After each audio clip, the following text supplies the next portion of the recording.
The story begins in a dangerous part of London, where people live in fear of crime every single day. For years, the area has been under the control of violent gangs. Inside one of the apartments, we see Tom playing a game on his computer.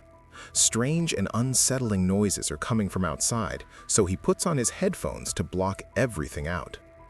The next morning, Tom is walking through the street when he runs into Danny. Danny hands him an MP3 player that Tom had asked for earlier. At school, Tom isn't focused on his studies. His attention is on Lucy. He has liked her for a long time.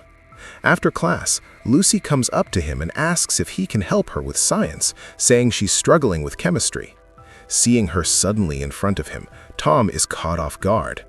Just then, Eugene walks in and starts making fun of Tom, saying he can't even talk to a girl properly. Lucy gets annoyed and tells Eugene to stop. Then she turns back to Tom and asks him to meet her at Charlie's house so they can study together. Tom agrees and heads home, where he lives with his grandmother. At home, Tom sits with his grandmother, Nancy. She starts reading a small part of a novel she has written, but Tom doesn't seem very interested. After a while, he leaves the house to meet Lucy. Later, when Tom arrives at Charlie's place, he notices a man lying unconscious. Moments later, a group of thugs comes out of a room. They seem to be recording a video of something. Panicked, Tom tries to run, but one of the thugs shoots him. After that, they all quickly leave the scene. 10 days later, Tom wakes up in a hospital. The doctor explains that when he was running, his phone was near his head and the bullet hit the phone instead. Pieces of the phone ended up in his head, but luckily, the damage wasn't too serious. The doctor tells him to report anything unusual. Immediately, Tom asks about Lucy, and Nancy tells him that Lucy has already recovered and been discharged. On the way home in a taxi, the driver keeps looking at Tom in a strange way, which irritates him. When Tom glances at the meter, he feels something odd. Soon after, he passes out again. When he wakes up, he's back in his bed. The next morning, Nancy notices that his injury seems to be healing and suggests he go visit Lucy. Tom takes some flowers and heads to her house. Her siblings let him in, and the two start talking. Tom apologizes for running away during the attack, but Lucy tells him anyone would have done the same. He was unarmed and alone. Still, Tom feels guilty for not being able to help her. As Tom leaves her house, he starts hearing sounds from every electronic device around him. He can even hear people's phone calls. It makes him feel sick. On his way home, he begins to see strange interfaces over electronic devices. Suddenly, he feels like throwing up and collapses again. While unconscious, he sees Eugene's phone and realizes that Eugene was one of the attackers. Tom shares this with Danny, but Danny doesn't believe him. Back at school, when Tom sees Eugene again, he's able to read messages directly from Eugene's phone. Now he's sure his suspicion was right. Eugene is talking about what happened to Lucy. Tom becomes furious and decides to use his new abilities for revenge. In anger, he uses his power to destroy Eugene's phone. That night, Tom goes to a party with Danny. Sitting on a couch, he quietly observes everything. Using his abilities, he looks through everyone's phones and figures out who was involved in the attack on Lucy. Realizing the truth makes him even angrier. He walks towards Eugene, ready to confront him. A fight is about to break out, but Danny steps in and pulls Tom away. Later, Tom goes to Lucy's house again. While they are outside talking, Tom notices Eugene and his group heading towards a basketball court. Seeing them makes Lucy visibly nervous. Watching her reaction, Tom decides to take action.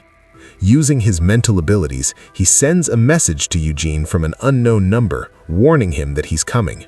The next morning, Tom begins following his enemies. They are on their way to meet an illegal dealer. As he follows them, Tom hacks into Eugene's phone and starts listening to their conversation through the microphone.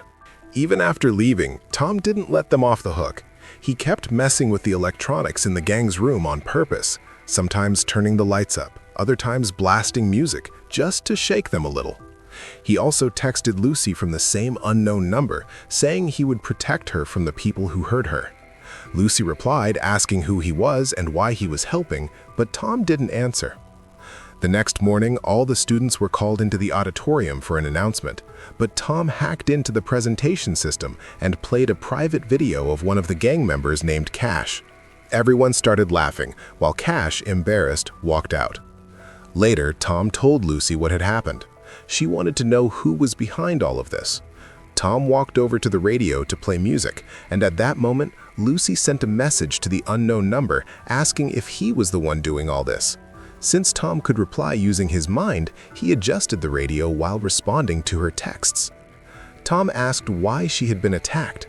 Lucy explained that the gang wanted her brother to join them, and when he refused, they said they would go after someone in his family. They took their chance and targeted her instead. Then Lucy asked again who he was. Tom replied that she could call him iBoy. A few days later, Tom and Lucy were heading home at night when Eugene and his group stopped them. They started mocking Lucy and demanded to know who had been sending those messages. Eugene grabbed Tom and asked if he was behind it. At that moment, Tom sent a message to their phones using his mind, saying they had the wrong person. Seeing this, Eugene got confused, and Tom used the moment to escape with Lucy. After that, Tom kept thinking about how the gang wouldn't leave Lucy alone. He decided he had to teach them a lesson. He waited for the right time. He already knew that Eugene and his group were planning to steal a car. As soon as they broke into it, Tom locked the car remotely using his power. The boys started to panic. Tom turned on the car's radio and spoke to them using a distorted voice. He demanded to know who their leader was, but they refused to say anything. Then, Tom made the engine rev on its own. Smoke started coming out, and slowly the car caught fire. Seeing this, one of the boys named Cass got scared and shouted that their leader's name was Cut. He begged Tom to let them go. Hearing this, Tom unlocked the car and they all ran out just before it exploded. But for Tom, this was only the beginning. Using his abilities, he tracked down Cut's full address. What he didn't know was that his close friend Danny was also part of that gang. At the same time, Danny was watching TV with some of the others when footage of his own car suddenly appeared. Tom had broken into it and humiliated him. Furious, Danny rushed outside. As soon as they left their apartment, Tom entered their place and destroyed all the electronic devices inside. He also took the drugs that Cut had hidden there. When Cut returned and saw his place completely wrecked and his stash missing, he was furious. Meanwhile, Lucy told Tom that she would be going back to school that week and was feeling much better.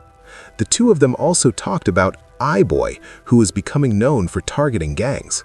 Tom wanted to know what she thought about it. Lucy said that even if iBoy was just one person, fixing the area would take a lot more than small actions. Hearing this, Tom decided he would wipe out crime in the area completely. He already knew who the criminals were. He started sneaking into their homes, planting drug packages, and then tipping off the police with exact locations. Soon, multiple raids took place, and many dealers were arrested. On top of that, Tom drained money from their bank accounts and uploaded videos of everything online, building fear around the name iBoy. During one of the police raids, Eugene and his group were also arrested, and people in the neighborhood began to feel a bit safer. As time passed, Tom's powers kept getting stronger. His behavior started to change too. He became so powerful that he could shut down electricity across large parts of the city just by focusing. A few days later, we see Cut talking to his boss, Salman. Salman threatens him, saying he's not making any money and is only causing losses. He warns Cut that if he doesn't bring profits soon, things won't end well for him. Tom listens to the entire call using his powers and finally learns the gang leader's name. On the other side, Cut is trying to figure out who iBoy really is and who's been tipping off the police. He orders his gang to steal phones and all electronic devices from nearby apartments. Soon, the gang starts breaking into places and looting everything. The next morning, Tom realizes people online are blaming him. They're angry, saying they're being robbed because of him. He understands that the people of London are suffering from these attacks, and all of it is happening just to find him. Even his grandmother's belongings were stolen. Tom decides to step back for a while. After some time, when the gang feels like no one's watching them anymore, they go back to their old ways. Now Tom is ready to strike again. Tom becomes quieter, and Nancy starts to worry that he might be getting into trouble. She talks to Danny and asks him to keep an eye on Tom. Around the same time, Cut is walking toward his car, and Tom is watching him from a distance. Tom messages Lucy saying that he's going to end everything today. But Lucy tells him not to do it, warning he could be putting himself in danger. She also says taking the law into his own hands isn't right. Tom understands her point, but he still doesn't stop. He tracks Cut's car through his phone, but Cut throws his phone into a trash bin, making it impossible for Tom to follow him. Just then, Tom hears a helicopter nearby. There has been a major accident and a news helicopter is heading there. Tom hacks into the helicopter's camera, spots Cut's car, and follows him on his bike. Cut reaches a hidden location filled with shipping containers, where Cut meets some of his trusted men. They start discussing how to deal with iBoy. Tom moves in quietly, staying hidden in the dark. He notices a guard and quickly studies videos in his mind to figure out how to handle the situation. Then he attacks the guard the same way and takes him down. After that, Tom reaches a crate full of drugs and sets it on fire, causing heavy losses for the dealers. But before he can escape, Cut and his gang show up and attack him. As Tom gets beaten, it feels like this might be the end for him. To survive, he uses nearby electronic devices to create a low-frequency sound that pierces through the gang's ears. The pain knocks them unconscious. Cut tries to shoot him but misses. Tom manages to escape, but he's badly injured. On his way home, he crashes into a lamppost and collapses. The next morning, Tom wakes up in an unfamiliar place with no idea how he got there. Meanwhile, Lucy keeps calling him, asking him to go to school with her because she's still scared to go alone. Tom had promised her, but he doesn't pick up, so she goes by herself. After the exam, when Lucy meets Tom, she's upset with him. Tom tries to explain that something happened the night before and he couldn't make it home, but Lucy refuses to listen. At that moment, they notice people staring toward a building. When they turn, they see Cash's dead body. Tom is shaken by this. Later, Tom is on the rooftop talking to Danny. He asks who could have killed Cash. Danny replies directly that it happened because of iBoy. He says even though Cash was in a gang, no one is completely bad, and he probably couldn't handle the shame. Hearing this makes Tom feel guilty. Just like Danny, people are now divided into two groups, those who support iBoy and those who think he's wrong. Troubled by everything, Tom visits a doctor and asks him to remove the phone fragments from his brain. But the doctor says it's extremely risky and could even cost him his life.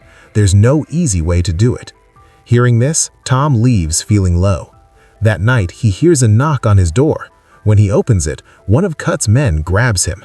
Salman, the gang's main boss, is there too. Nancy rushes out to protect Tom, but Cut knocks her unconscious. Salman tells his men to take her to her room.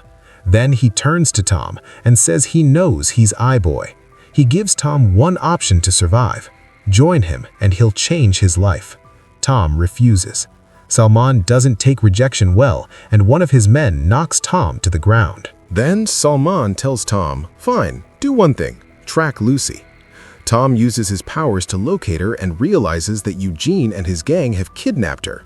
Salman had used his influence to get them out of jail. Tom understands that if he refuses, Lucy will be killed. He has no real choice left. Salman also reveals something else. Tom's friend, Danny, told him everything, all for some money. In front of everyone, Salman humiliates Danny, throws Cash at him, and tells him to leave. Then Salman reminds Tom that just like he drained money from Cut's account, he can also transfer money in. He orders Tom to fill his account or Lucy dies. Tom slowly starts transferring the money, but at the same time he secretly uses his powers to call the police through a phone near Lucy. At the warehouse, Eugene and his crew are ready with guns. If Tom doesn't follow orders, they plan to kill Lucy. She yells at them saying they all grew up together and asking how they fell so low. Her words make Eugene angry. Just then, the police arrive. The gang quickly breaks the phone and hide Lucy. She tries to make noise, but her mouth is covered, so the police don't hear her. The moment the phone is destroyed, Tom feels a sharp jolt in his body. Salman notices something is off and takes Tom toward the warehouse. While hiding from the police, Eugene drops his gun. Lucy sees her chance, picks it up, and forces the gang to kneel. But she isn't like them. She can't pull the trigger. She starts moving toward the exit. At that moment, Salman arrives with his men. Seeing them, Lucy panics. Eugene takes advantage, attacks her behind, and grabs the gun back. To stop Tom from interfering, one of the gang members hits him on the head with a gun. Everything falls back under their control. Salman tells Tom to finish what he started and complete the transfer. But this time, Tom says he's done. He focuses on all their phones at once. Salman senses danger and throws his phone away, but the others don't get the chance. Their phones explode in their pockets, leaving them badly injured. The chaos distracts Eugene, and Lucy attacks him. During all this, Salman runs outside. Tom follows him, but Salman hits him from behind with an iron rod and starts beating him badly. Tom tries to use his high-frequency sound power again, but Salman slams his head into Tom's, knocking him unconscious. Salman lifts the rod, ready to kill him. Just then, Lucy shows up and fires a shot in the air. She warns Salman to stay away from Tom or she'll shoot, but Salman keeps moving toward her. Lucy realizes her gun is jammed and freezes in fear. Before Salman can reach her, another shot is fired, hitting his hand. Furious, Salman grabs the gun from Lucy, punches her, and she collapses unconscious. At that moment, Tom wakes up. Seeing Lucy hurt fills him with rage. Salman picks up the iron rod again and moves toward him. But suddenly, Tom releases a powerful surge from within, so strong it destroys nearby objects instantly. The effort drains him and he collapses again. When Tom wakes up, he's in a hospital bed beside his grandmother. Nancy is relieved to see him safe. They share a meal and return home together. Near the house, Tom runs into Danny, who apologizes and admits he was wrong. He says he doesn't even want the money Salman gave him. Tom responds by saying he managed to catch all the people involved in Lucy's attack, but never thought about who recorded the video. Danny goes quiet. Tom tells him there's still time to change. In the final scene, Tom and Lucy meet on the rooftop. Tom has set up a small, simple dinner. They share a kiss, feeling relieved that they've taken down the biggest crime boss in London. If you enjoyed the video, don't forget to like and subscribe. See you in the next one.